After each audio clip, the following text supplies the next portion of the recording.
We all know that blues is the foundation of most of popular Western music. Blues and jazz have some of the most inventive and important bass playing styles of any genre out there. But what if I told you the key to that influence with bass playing is simplicity? Today we're going to learn one blues bass line and a jazz bass style and concept that can unlock a really important formula you can apply to the rest of your bass playing. Let's go.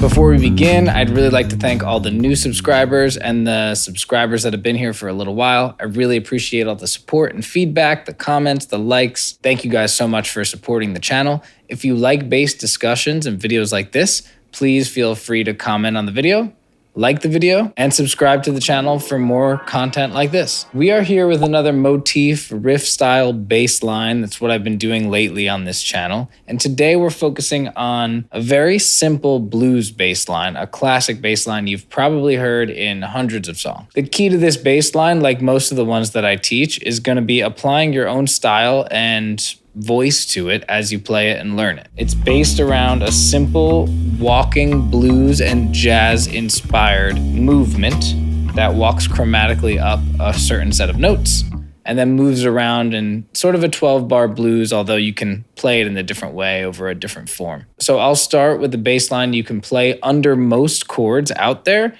This is going to mainly focus on major chords and dominant seventh chords, but with a few note adjustments that we'll cover in the future, you can get this to be played under any chord perfectly. To start off, let me play the bass line a little bit and walk you through what's happening in this first two notes here.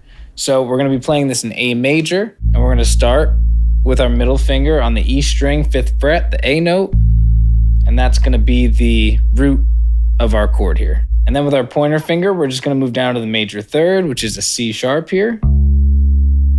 And we're just going to do root and major third. Next, I'm going to walk up chromatically. So I'm going to put my middle finger on this D note here, the 5th fret on the A string. And then we're just going to walk up chromatically from there.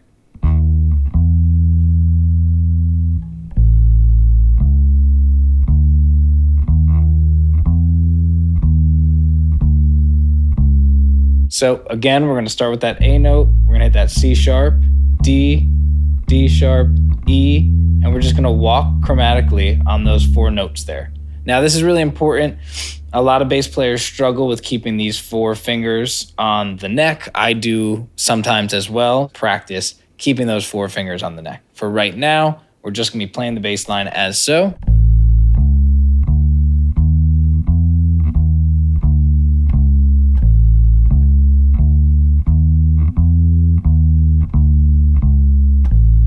Let's riff this pattern in this A major position over a drum beat.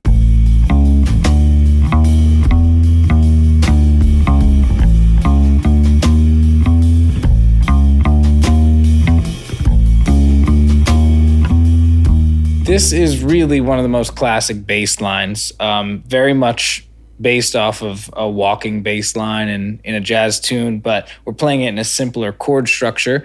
So we're just going to move this pattern to the different chords that we want to play it under. So this was in A major. Now we're just going to move it down to the D major. And we're going to start that on the A string here. And we're going to play the same pattern.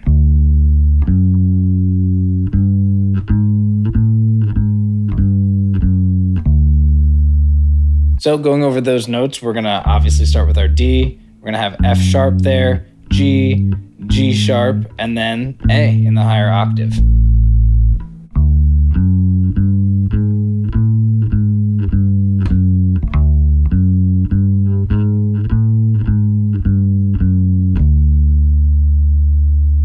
So all we're doing is taking that same pattern that we played at first under the A major chord, and we're playing it under a D major chord, okay? Which is the 4th scale degree or the 4 chord in this blues progression that we're playing through. 1, 2, 3, 4. Okay, so we have them individually. They're very much the same thing. I think it's really worthwhile to practice playing them starting from the different strings where the roots lie. So it's good to start it off on the E string and then also get some reps in starting it on the A string below. From here, now we just want to put them together. So let's rep a little bit, putting those two together and repeating that pattern.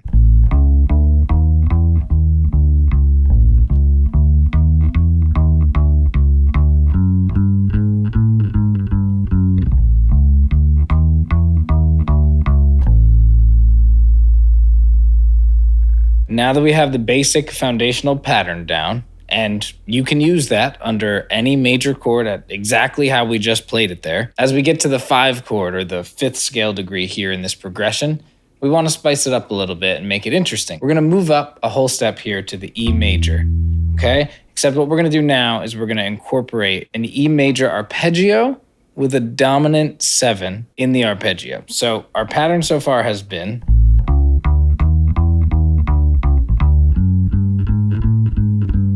we're going to move this up to the E. We're going to play our major third like we did before. In this case, it's G sharp. Then we're going to hit the 5th of this E major, which is a B. And then we're going to hit this D in the high octave for that dominant 7th sound there, which would be, okay? So 1, major third, 5th, 7th.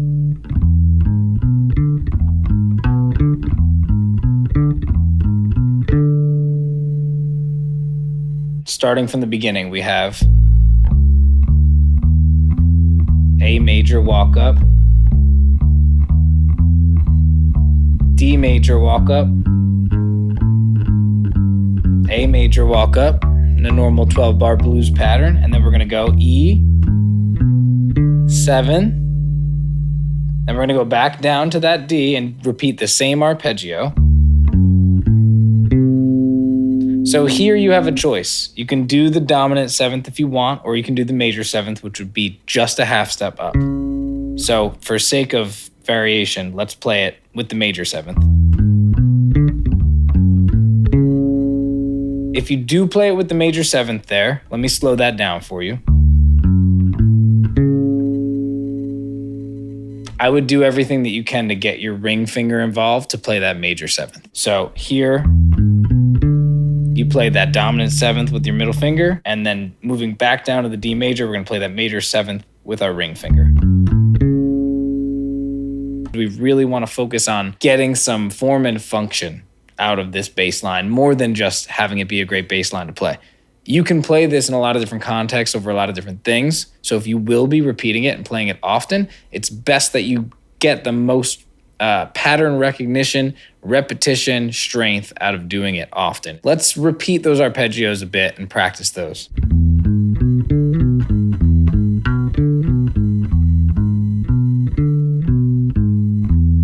As you can see, we're keeping all of our 4 fingers in the same sort of 4-fret cage situation again, and we are now practicing more of some string switching, which we haven't done so far leading up to this point. So I'm really excited to incorporate this arpeggio into a functional bass line instead of just doing it as an exercise.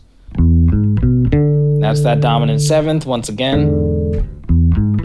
Then we're gonna slide down to the D major, and that major 7th right there.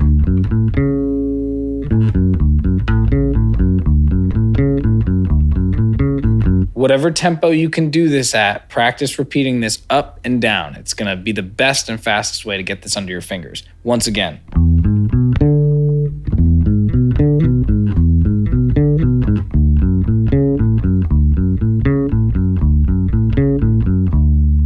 So whatever context you're gonna play this in, you might not actually go up and down the arpeggio. You might just only have the time within the respective 12-bar blues or however you're playing it to go up.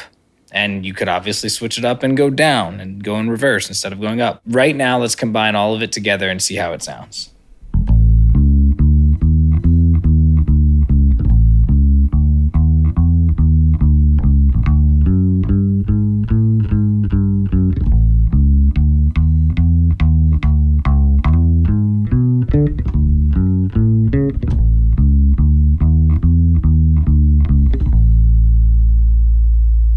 The big thing to focus on when you hit these arpeggios is that you want to try to keep the rhythm similar or reminiscent. It can't be exactly the same because it's not exactly the same amount of notes, but you want to keep it reminiscent of the walking bass line you were playing before. Some ways to do that are to throw in some more triplets or to add more space in your playing. So where we are playing pretty consistently here we're gonna have to go. That's if you want to just go with the simple version, which is root, third, fifth. But as you can see, we're hanging on that third note for an extra beat.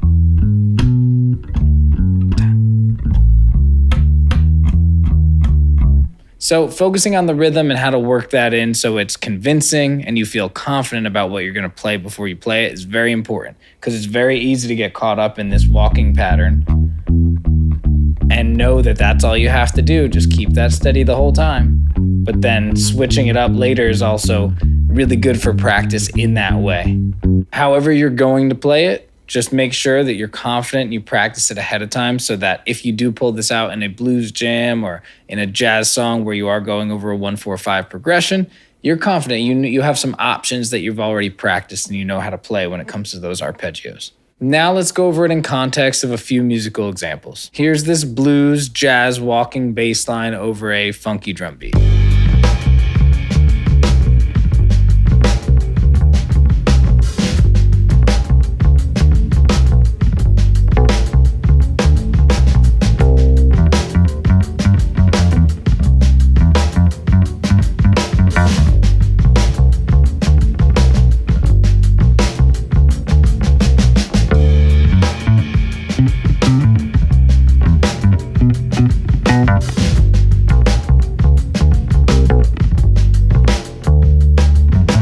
Now let's try it over a more old school hip hop inspired beat.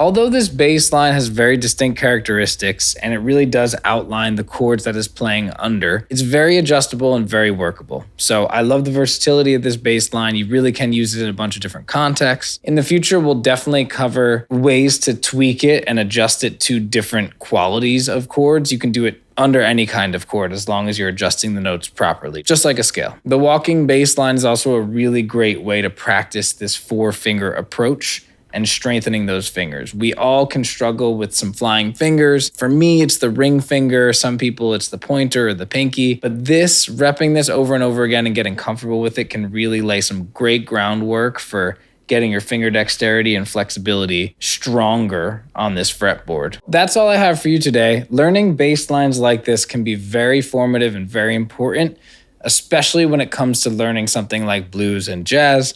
This is a tool that you can use many times in the future in many different contexts. They can give us a much more well-rounded look at bass and how to develop bass lines ourselves. Thank you guys so much for your support and everybody that's subscribed to the channel, leaving comments, liking the videos. I really appreciate it. If you like bass videos and discussions like this, please like the video, subscribe to the channel. The support and feedback and even just saying hello is always welcome. And remember, you don't have to be the best or the fastest bass player in the world. You just have to be funky. Peace.